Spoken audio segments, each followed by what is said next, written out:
മുൻ പ്രധാനമന്ത്രിയും സാമ്പത്തിക വിദഗ്ധനുമായ ഡോക്ടർ മൻമോഹൻ സിംഗിന് രാജ്യം വിട നൽകുകയാണ്. വിലാപയാത്രയായി മൃതദേഹം യമുനാ തീരത്തെ നിഗംബോധ് ഘട്ടിലേക്ക് കൊണ്ടുപോവുകയാണ്. അതിന്റെ ദൃശ്യങ്ങൾ പ്രേക്ഷകർക്ക് ഇപ്പോൾ കാണാം.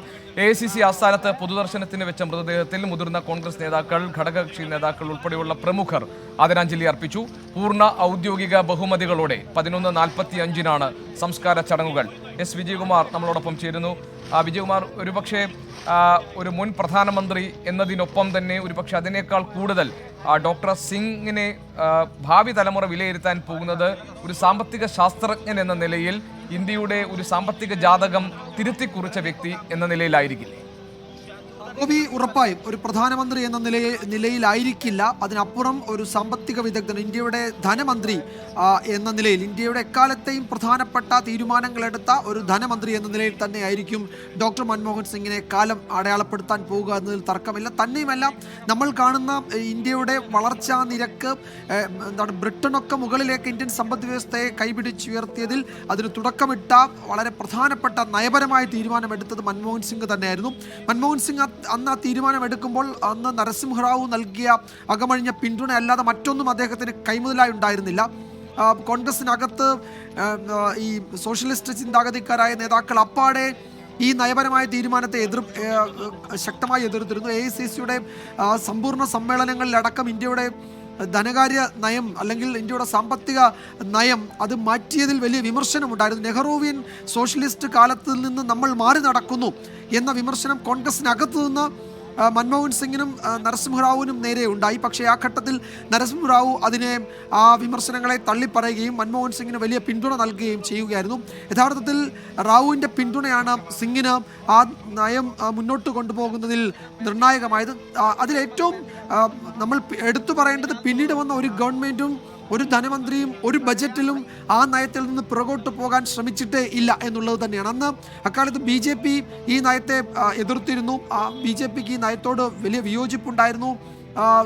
സ്വദേശി ജാഗരൺ മഞ്ച് പോലെയുള്ള സംഘപരിവാർ സംഘടനകൾ ഈ നയത്തിനെ എതിർത്തിരുന്നു. അധികാരത്തിലെത്തുമ്പോൾ പക്ഷേ പിന്നീട് വാജ്പേയി അധികാരത്തിൽ വരുമ്പോഴും ഈ തീരുമാനത്തിൽ നിന്ന് പുറകോട്ട് പോയില്ല എന്ന് തന്നെയല്ല, ഈ ഓഹരി വിറ്റഴിക്കൽ അടക്കമുള്ള കാര്യങ്ങളിൽ കുറെ കൂടി കടുത്ത നടപടിയിലേക്ക്, ഡിസ്ഇൻവെസ്റ്റ്മെൻറ്റിന് ഒരു മന്ത്രാലയം ഉണ്ടാവുകയും അതിൽ ഒരു മന്ത്രി ഉണ്ടാവുകയും ചെയ്തു. അങ്ങനെ അത്തരം നടപടികളിലേക്ക് കൂടി പിന്നീട് BJP സർക്കാർ കടന്നു പോകുന്നതാണ് കണ്ടത്.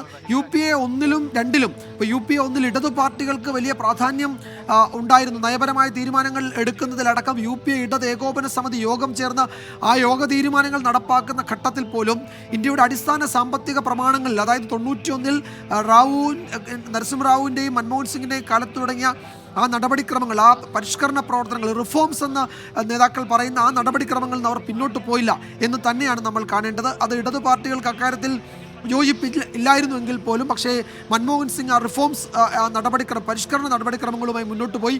UPA 2-ലും അത് തന്നെയാണ് കണ്ടത്. നേരത്തെ ഗോപി സൂചിപ്പിച്ചതുപോലെ UPA 2-ഉം UPA 1 യഥാർത്ഥത്തിൽ ഇന്ത്യയുടെ ഏറ്റവും നല്ല ഗവൺമെൻറ്റുകളിൽ ഒന്ന് എന്ന് പൊതുവെ വിലയിരുത്തപ്പെടുന്നതാണ്. സുപ്രധാന നിയമനിർമ്മാണങ്ങൾ, ഇപ്പോൾ തൊഴിലുറപ്പ് അല്ലെങ്കിൽ അത്തരം പദ്ധതി, ഇപ്പോൾ വിവരാവകാശ നിയമം അടക്കമുള്ള പ്രധാനപ്പെട്ട നയപരമായ തീരുമാനങ്ങൾ, നിയമനിർമ്മാണങ്ങളൊക്കെ വന്ന UPA 1, 2 സർക്കാരുകൾ.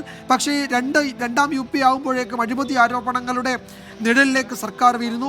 വ്യക്തിപരമായി ഒരു ആരോപണവും ഏശാതെ മൻമോഹൻ സിംഗ് പ്രധാനമന്ത്രിയായി അതിനെ നയിക്കുമ്പോഴും അദ്ദേഹം ഈ അഴിമതി ആരോപണങ്ങൾ അല്ലെങ്കിൽ അതിനെതിരെ എന്തെങ്കിലും നടപടിയെടുക്കാൻ അദ്ദേഹം അശക്തനാണെന്ന പൊതുവിമർശനമൊക്കെ അക്കാലത്തിൽ ഉയരുകയും ചെയ്തു. എന്തായാലും ഒരു കാര്യം ഉറപ്പാണ്, ഒരു ധനമന്ത്രി എന്ന നിലയിൽ ഇന്ത്യയുടെ സാമ്പത്തിക തലവര മാറ്റിയ ഒരു ധനമന്ത്രി അത് യഥാർത്ഥത്തിൽ അത് മൻമോഹൻ സിംഗ് തന്നെയാണ്. അത് ഇന്ത്യയെ പുതിയ പാതയിലേക്ക്, പുതിയ പരിഷ്കരണ നടപടിയിലേക്ക് കൊണ്ടുവന്നത് മൻമോഹൻ സിംഗ് തന്നെയാണ്. അന്ന് ആ നടപടിയിലേക്ക് പോയിരുന്നില്ലെങ്കിൽ നമ്മൾ പിന്നീട് ശ്രീലങ്കയും അല്ലെങ്കിൽ മറ്റേതെങ്കിലുമൊക്കെ ഏഷ്യൻ രാജ്യങ്ങളോ അല്ലെങ്കിൽ യൂറോപ്പിലെ രാജ്യങ്ങളോ ലാറ്റിൻ അമേരിക്കൻ രാജ്യങ്ങളോ കൂപ്പുകുത്തിയതുപോലെ സമ്പൂർണ്ണ പ്രതിസന്ധിയിലേക്ക് പോകുമായിരുന്നു. അതിൽ നിന്ന് ഇന്ത്യയെ കരകയറ്റി ശക്തമായ പാതയിലേക്ക്, വളർച്ചാ നിരക്ക് 6, 7, 8-ലേക്കൊക്കെ എത്തിച്ചതിൽ അതിനടിത്തറയിട്ട ധനമന്ത്രി എന്ന നിലയിൽ തന്നെയാണ് ഡോക്ടർ മൻമോഹൻ സിംഗ് ഇന്ത്യ ചരിത്രത്തിൽ ഇടം പിടിക്കുക എന്നതിൽ തർക്കമുണ്ടാകുമെന്ന് തോന്നുന്നില്ല. നിഗംബോധ് ഘട്ടിലേക്കുള്ള വിലാപയാത്രയുടെ ദൃശ്യങ്ങളാണ് കാണുന്നത്. ഡോക്ടർ മൻമോഹൻ സിംഗ് ഓർമ്മയിലേക്ക് മറയുകയാണ്. ഇനി അദ്ദേഹത്തെക്കുറിച്ചുള്ള സ്മൃതികളാണ് രാജ്യത്തിനുണ്ടാവുക. ഭാവി തലമുറ രാജ്യത്തെ പിടിച്ചു നിർത്തിയ സാമ്പത്തിക വിദഗ്ധൻ, ധനമന്ത്രി എന്ന നിലയിലായിരിക്കും അദ്ദേഹത്തെ ഓർക്കാൻ പോകുന്നത്. 2 വട്ടം ഇന്ത്യയുടെ പ്രധാനമന്ത്രി പദം അലങ്കരിച്ച ഡോക്ടർ സിംഗ് അങ്ങനെ ഓർമ്മയാവുകയാണ്. ആ മുഹൂർത്തമാണ് ഇപ്പോൾ നടക്കുന്നത്. ഡൽഹിയിലെ വിലാപയാത്ര പുരോഗമിക്കുകയുമാണ്.